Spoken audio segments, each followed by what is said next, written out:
Just what in the hell are you? What are we? That's rude. We are the true Earthlings. 1 Samuel 14. Now it came to pass upon a day that Jonathan the son of Saul said unto the young man that bare his armor, Come, and let us go over to the Philistines' garrison that is on the other side. But he told not his father. And Saul tarried in the uttermost part of Gibeah, under a pomegranate tree which is in Migron. And the people that were with him were about 600 men.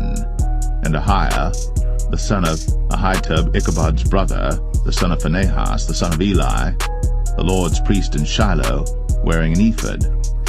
And the people knew not that Jonathan was gone. And between the passages by which Jonathan sought to go over unto the Philistines' garrison, there was a sharp rock on the one side, and a sharp rock on the other side.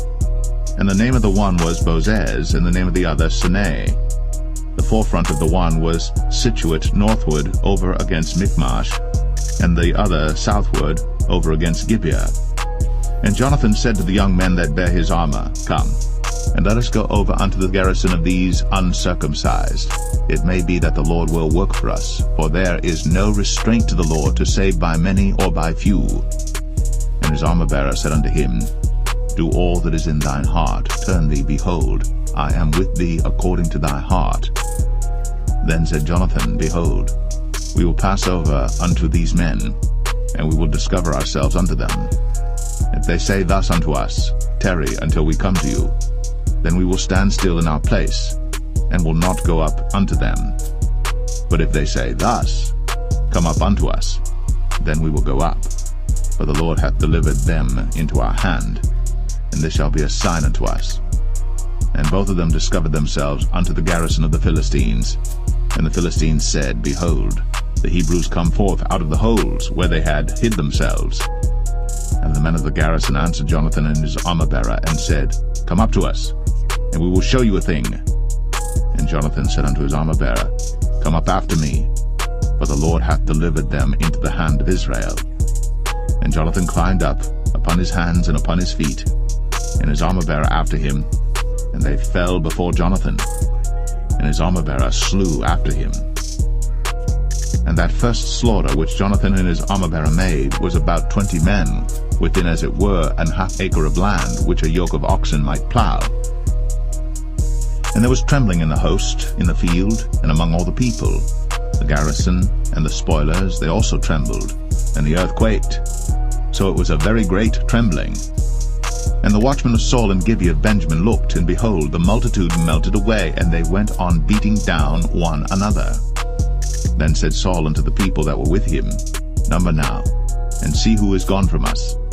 And when they had numbered, behold, Jonathan and his armor-bearer were not there. And Saul said unto Ahiah, Bring hither the ark of God.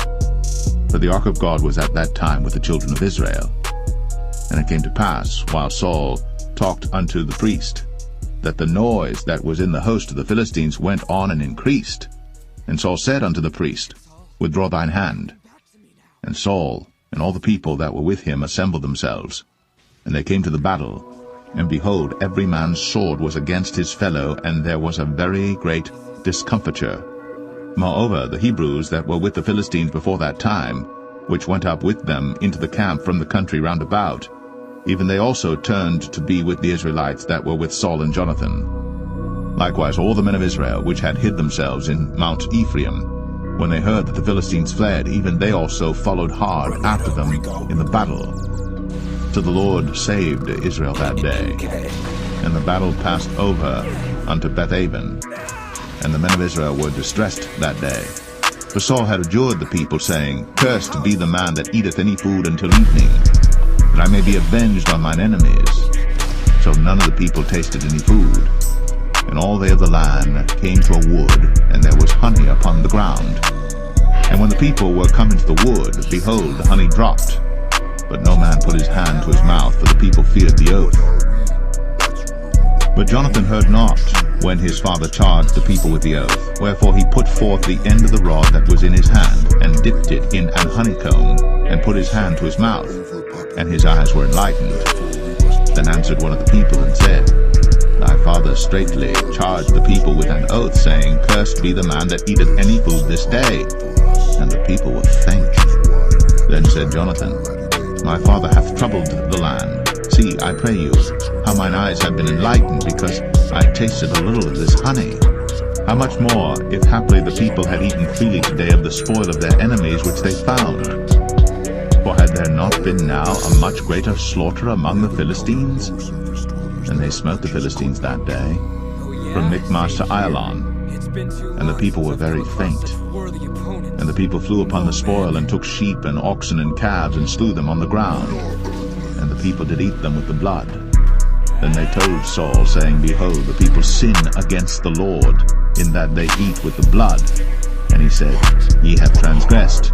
Roll a great stone unto me this day. And Saul said, Disperse yourselves among the people, and say unto them, Bring me hither every man his ox, and every man his sheep, and slay them here, and eat, and sin not against the Lord in eating with the blood. And all the people brought every man his ox with him that night, and slew them there. And Saul built an altar unto the Lord. The same was the first altar that he built unto the Lord. And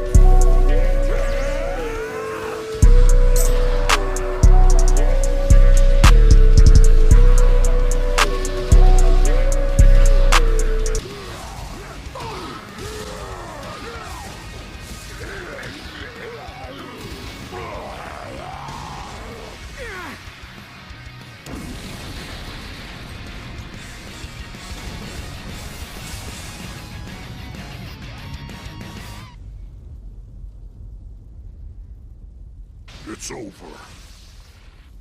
What was that surface dweller? He was so strong. Who? Me? I'm just a guy who's a hero for fun. I never lose. And the surface is guarded by me! Big talk for a race of vermin.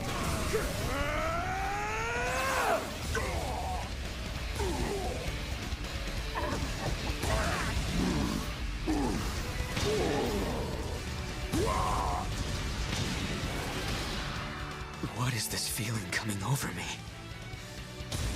This wild throbbing in my heart. This rush. This sensation.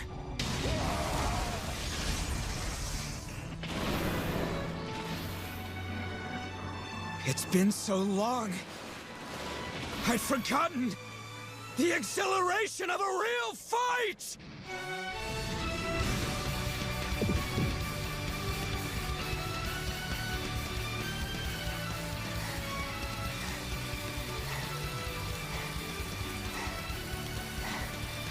It's all coming back to me now. This is it! Well, well. It looks like you've been taking good care of my children, surface dweller. This is it. Let's see how you fare against the subterranean king. This is the feeling I've been looking for!